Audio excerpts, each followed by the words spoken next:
आपको पता होना चाहिए कि क्या मतलब कि what is the difference.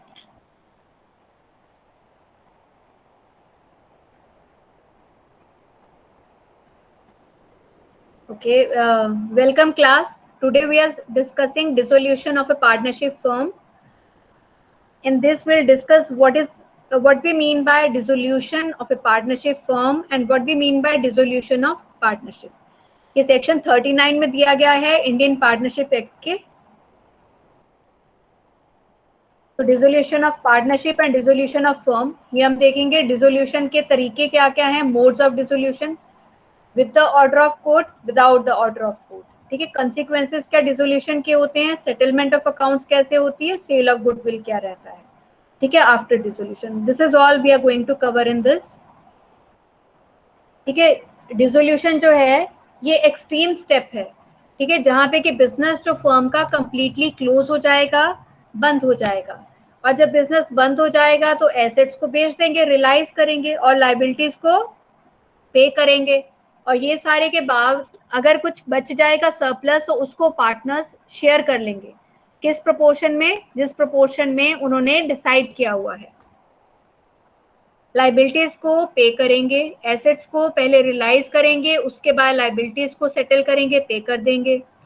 Surplus हो जाएगा अगर कोई इसमें, तो वो डिस्ट्रीब्यूट कर लेंगे amongst the partners as per their share in the property of the firm, and as a result the partnership is given an absolute end. तो पार्टनरशिप कंप्लीटली एंड हो जाएगी, खत्म हो जाएगी। ठीक है, ये सेक्शन 39 में दिया गया है। ठीक है, सेक्शन 39 में what is there, the dissolution of partnership between all the partners of a firm is called as dissolution of the firm. ठीक है, डिसोल्यूशन ऑफ फर्म का क्या मतलब है, जब सारे के सारे पार्टनर्स के बीच का रिलेशनशिप खत्म हो जाएगा। ठीक है, बिटवीन ऑल द पार्टनर्स, अगर 4 पार्टनर है तो चारों का आपस में पार्टनरशिप वाला, पार्टनर वाला रिलेशनशिप खत्म हो जाएगा, टर्मिनेट हो जाएगा, तब उसे डिसोल्यूशन ऑफ फर्म बोलेंगे। The dissolution of partnership between all the partners of a firm is called the dissolution of the firm. Accordingly, the dissolution of a firm is a situation wherein the firm is dissolved as whole. तो सारी के सारी firm dissolve हो जाएगी, section 39। ठीक है, इसको आपको अंडरस्टैंड करना है with dissolution of partnership. Dissolution of partnership का बेसिकली क्या मतलब है, इससे कि अगर 4 पार्टनर थे, उसमें से एक पार्टनर छोड़ के चला गया, तो उसको हम बाकी के जो 3 पार्टनर हैं उनके बीच का जो रिलेशनशिप है, अब वो क्या होगा, जब वो 4 में से एक पार्टनर छोड़ के गया, that was dissolution of partnership. बाकी के 3 पार्टनर तो कंटिन्यू कर रहे हैं। ठीक है, तो वो डिसोल्यूशन ऑफ फर्म नहीं हुआ, वो डिसोल्यूशन ऑफ पार्टनरशिप हुआ। उनके बीच का जो रिलेशनशिप है सिंपली वो चेंज हुआ, बट फर्म जो है वो कंटिन्यू कर रही है। आपको समझ आया ये पॉइंट,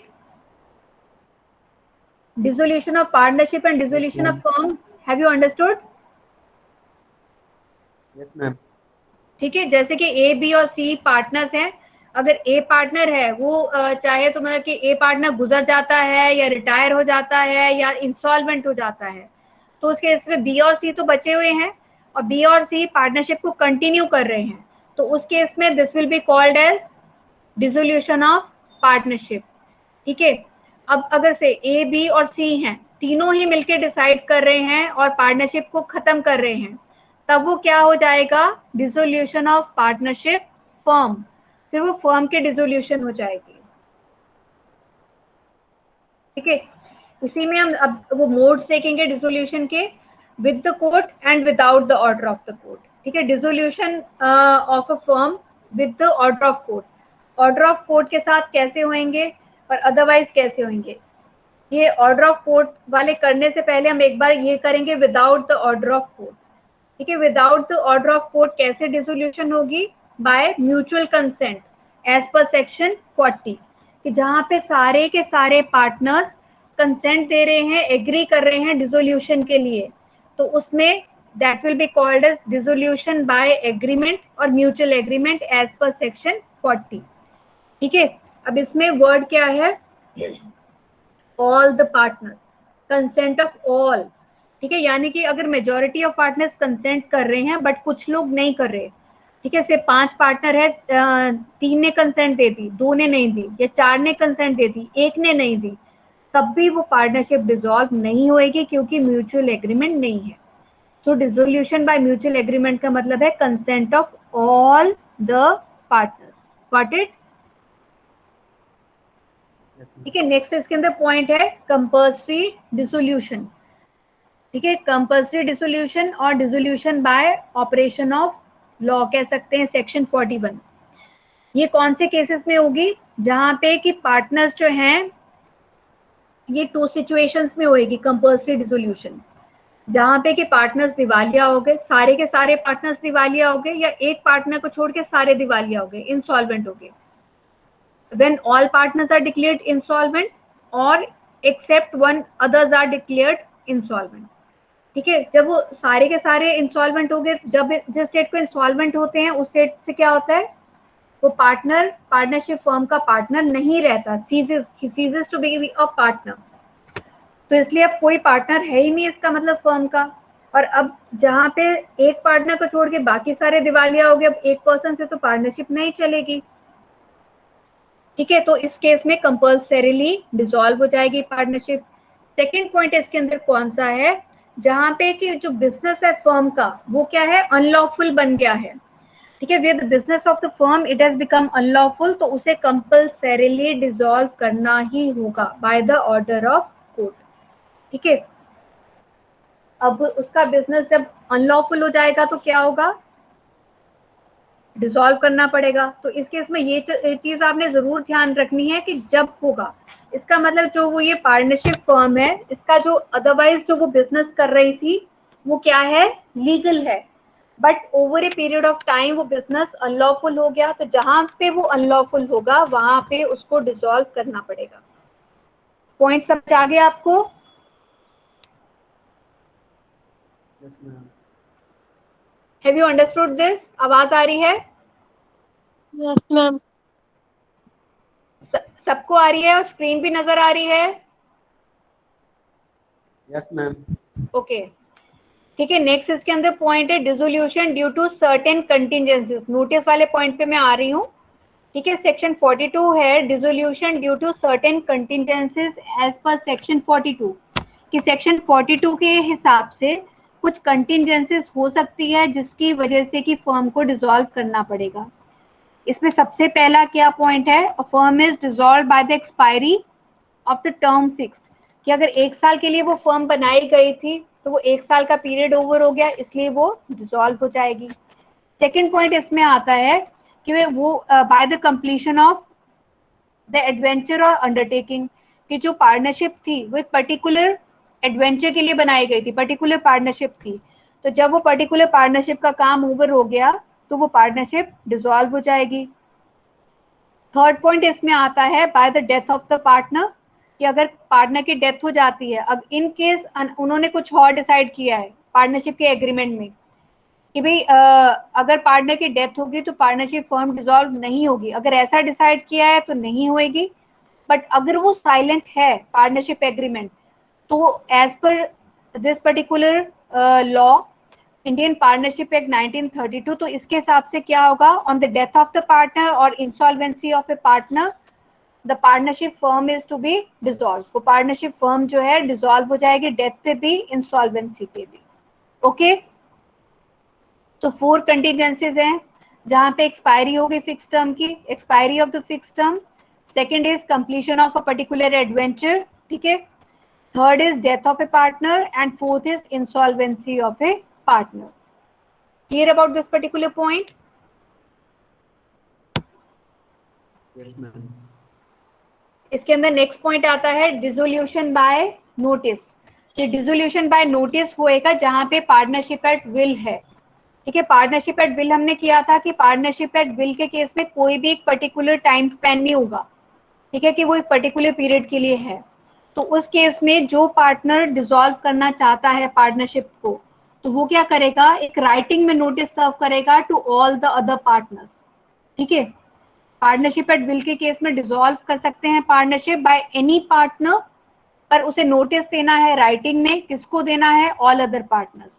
ये नहीं कि वो ओरली कह देगा, ओरल कहना सफिशिएंट नहीं है, कुछ पार्टनर्स को कहना भी सफिशिएंट नहीं है, उसको राइटिंग में करना है और सारे बाकी पार्टनर्स को हर पार्टनर को नोटिस सर्व करना है।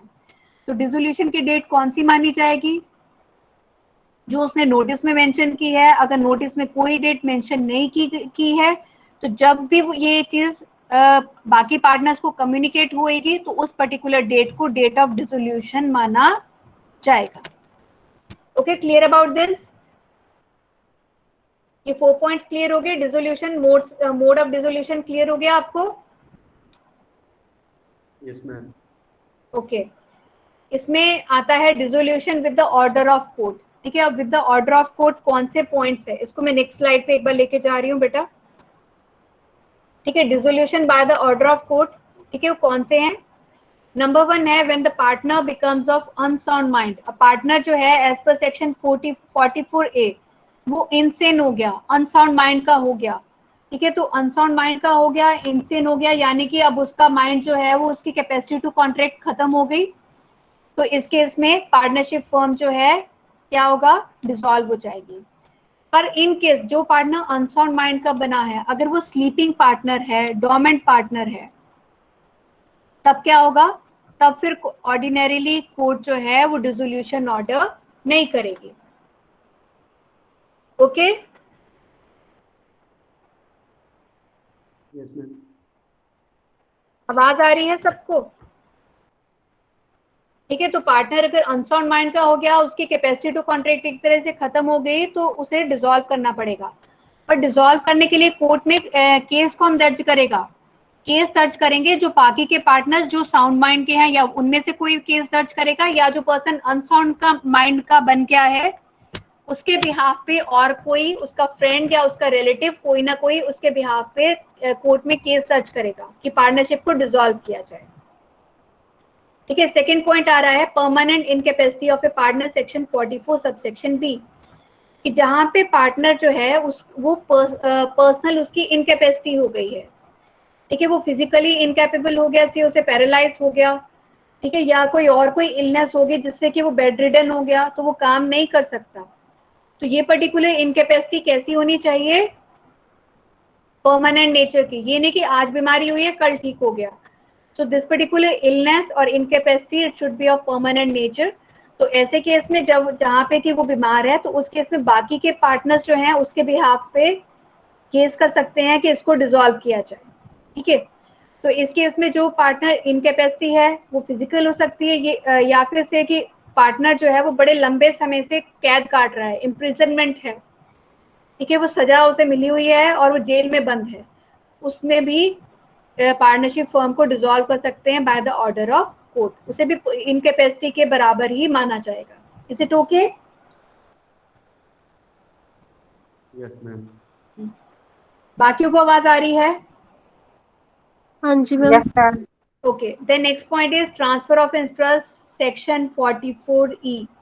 ठीक है, इस केस में क्या है कि जो पार्टनर है उसका जो इंटरेस्ट था पार्टनरशिप फर्म में वो उसने थर्ड पार्टी को बेच दिया। ठीक है, उसने क्या किया, अपना जो इंटरेस्ट था ही has transferred that interest to a third party, या फिर जो उसका जो शेयर था उस पार्टनरशिप फर्म में वो किसी कोर्ट ऑर्डर के द्वारा अटैच कर लिया गया है, by the decree of the court it has been attached. ठीक है, और where his share has been attached under a decree, या फिर क्या है कि उसका जो ये शेयर है वो कोई उसका लैंड रेवेन्यू के चक्कर में उसका ये जो पर्टिकुलर पार्टनरशिप में शेयर था ये पर्टिकुलर शेयर सेल कर दिया गया। तो ऐसे केसेस में जो बचे हुए पार्टनर्स हैं वो कोर्ट में केस कर सकते हैं कि भाई इसको वाइंड अप किया जाए पार्टनरशिप फर्म को, जहां पे वो अपना इंटरेस्ट थर्ड पार्टी को ट्रांसफर कर रहा है, या फिर वो क्या कर रहा है उसका जो इंटरेस्ट मतलब जो उसका शेयर ऑफ इंटरेस्ट है वो ट्रांसफर हो रहा है under the order of court. ठीक है, डिक्री ऑफ कोर्ट, या फिर वो लैंड रेवेन्यू के एरियाज की रिकवरी के लिए उसका शेयर बेचा जा रहा है, तो वहां पे पार्टनरशिप फर्म को डिसॉल्व किया जा सकता है। ठीक है, नेक्स्ट इसमें आ रहा है परसिस्टेंट ब्रीच ऑफ एग्रीमेंट, जहां पे कि जो पार्टनर है वो पर्टिकुलरली जो उनकी पार्टनरशिप एग्रीमेंट है उसको बार बार तोड़ रहा है। कैसे तोड़ रहा है कि उसको कोई काम कहा जाता है वो काम नहीं करता है, वो अपना बीच में प्रॉफिट बनाना उसने शुरू कर दिया। ठीक है, मतलब कि उसने गड़बड़ करनी स्टार्ट कर दी। तो इस केस में क्या होगा कि उसकी कंटिन्यूस ब्रीच ऑफ एग्रीमेंट की वजह से बाकी के पार्टनर्स क्या कर सकते हैं, कोर्ट में कह सकते हैं कि भाई इस पार्टनरशिप फर्म को डिसॉल्व किया जाए, क्योंकि ये जो पार्टनर है वो अपनी ड्यूटीज प्रॉपरली निभा नहीं रहा, ये रिलायबल नहीं रहा।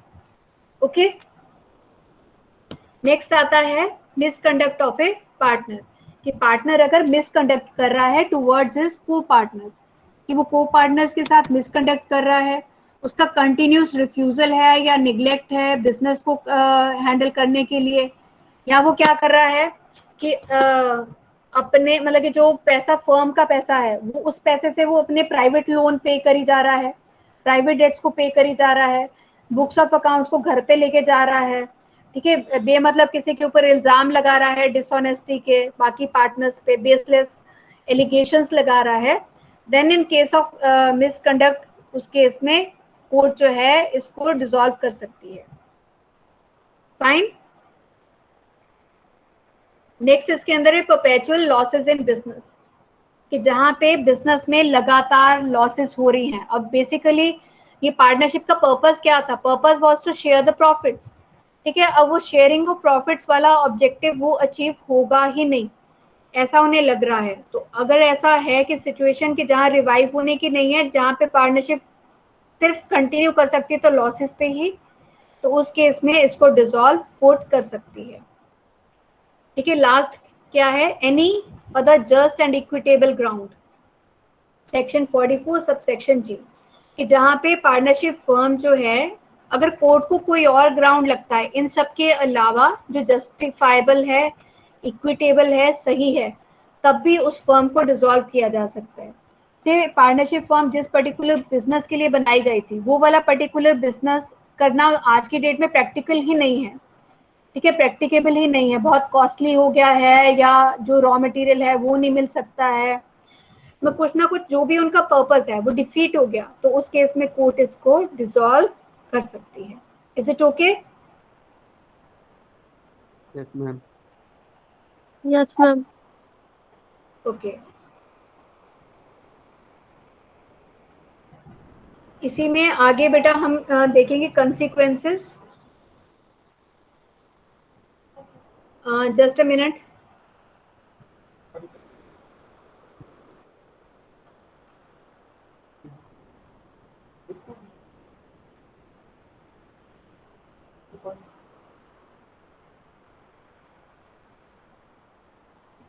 इसी में बेटा आगे हम देखेंगे कि कंसिक्वेंसेस क्या हैं जब ये डिसोल्यूशन हो रही है, ठीक है, सेक्शन 45 टू 55 के अंडर।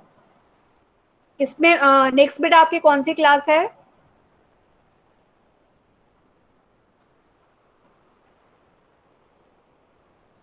हेलो, नेक्स्ट आपकी कौन सी क्लास है बेटा? मैम CFIFS की है।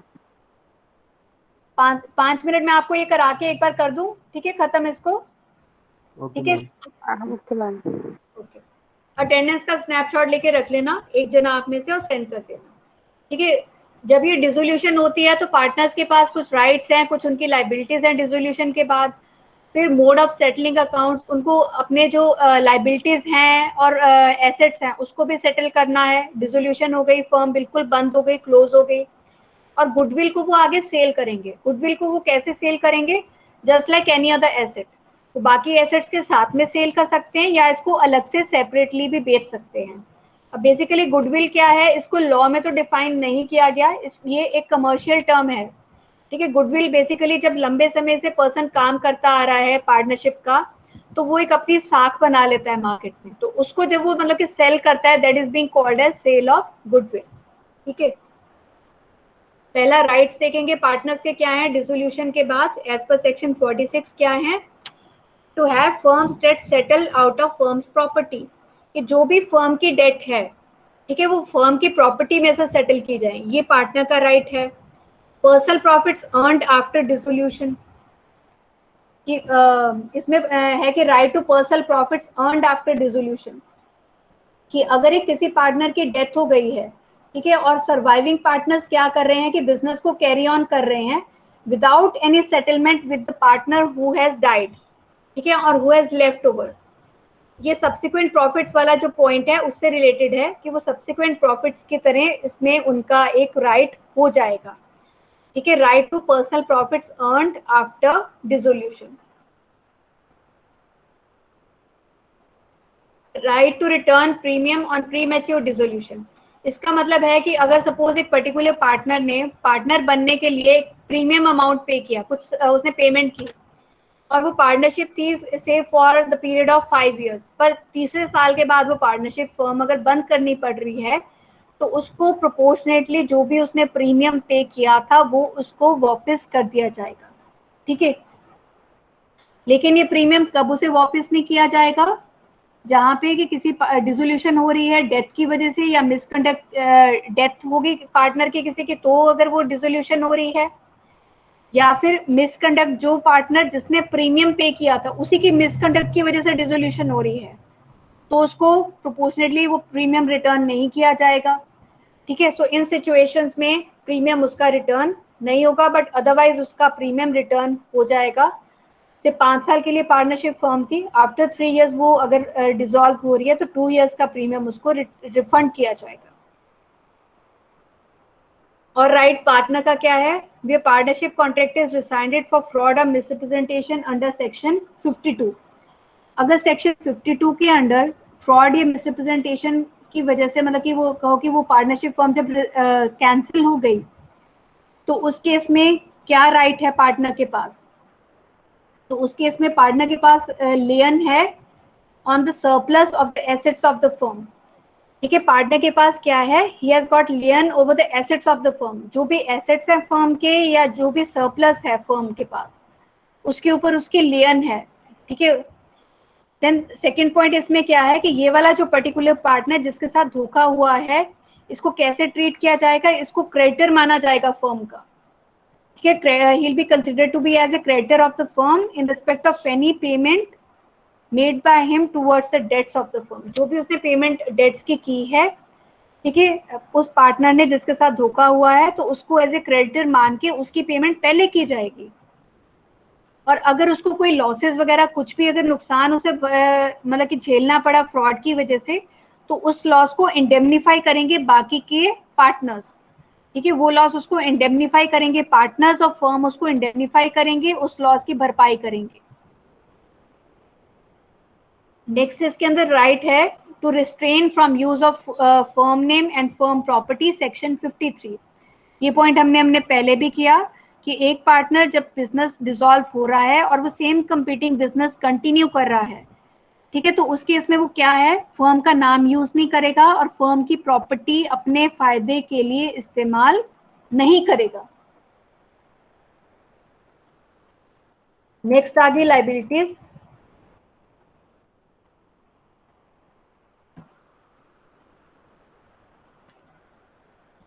ठीक है, liabilities of partners after dissolution, dissolution के बाद उनकी क्या लाइबिलिटीज हैं टुवर्ड्स थर्ड पार्टीज।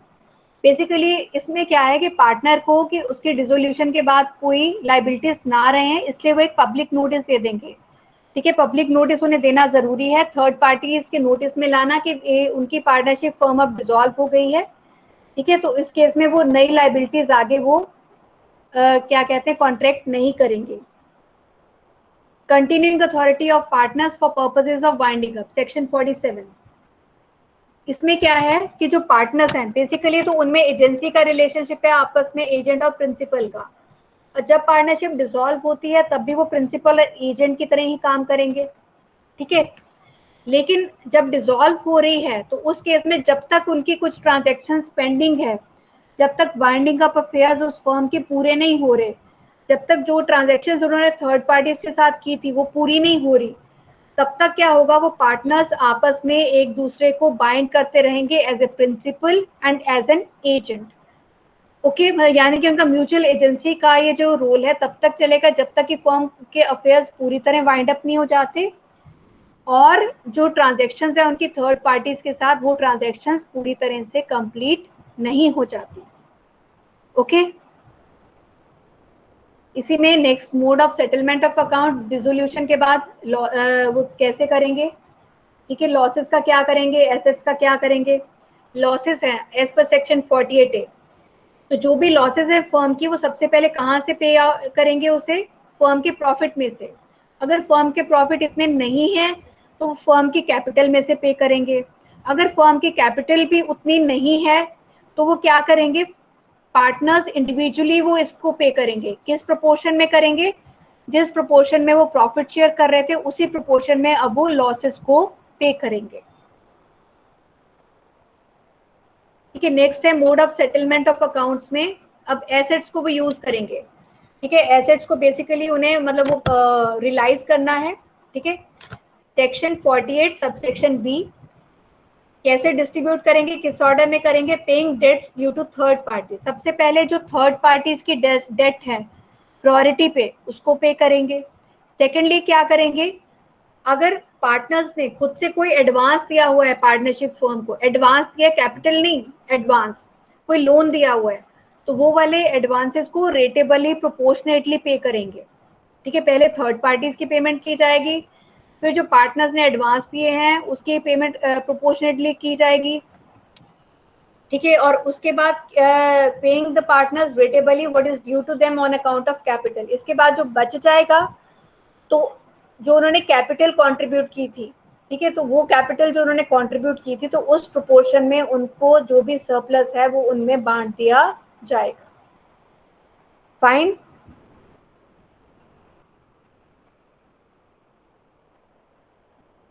और गुडविल के केसेस का हम डिस्कस हमने कर ही लिया था कि जब हम गुडविल बेचेंगे तो उस केस में क्या होगा कि पर्सन जो है जिसने भी इसे आपने गुडविल अपनी फर्म की किसी और को बेच दी और आप सेम बिजनेस फिर भी कंटिन्यू कर रहे हो, कंपीटिंग बिजनेस, तो उस केस में आप फर्म का नाम यूज नहीं करोगे, रिप्रेजेंट नहीं करोगे खुद को, representing himself as carrying on the business of the dissolved firm.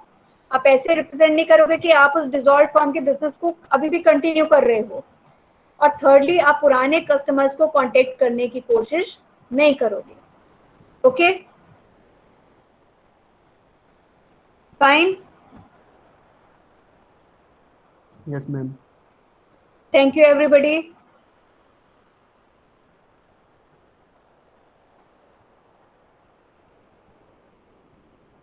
Thank you beta. Thank you, ma'am. Thank you, ma'am.